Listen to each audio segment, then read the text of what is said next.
27 رجب المرجب یعنی شب معراج کو عبادت کرنا اور اس کے اگلے دن روزہ رکھنا یہ کیسا ہے؟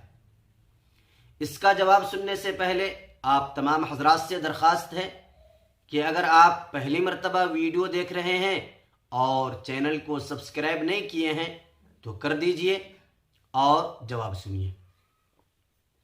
جواب یہ ہے کہ رجب المرجب کے مہینے میں شب معراج کا ہونا ہی مؤرخین اور محدثین کے نزدیک اختلاف ہے۔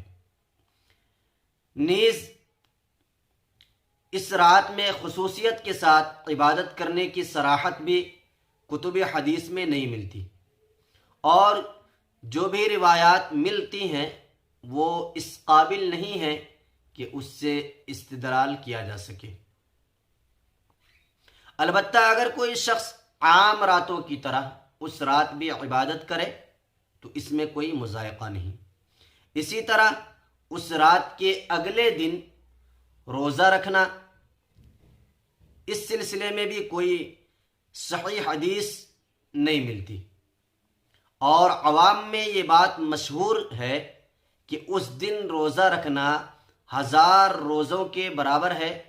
اس کی کوئی اصل اسلام میں نہیں ہے، لہذا رجب المرجب کی 27 تاریخ کو ثواب کی نیت سے روزہ رکھنا اور یہ کہنا کہ اس دن روزہ رکھنا 1000 روزوں کے برابر ہے، یہ بات سراسر غلط ہے۔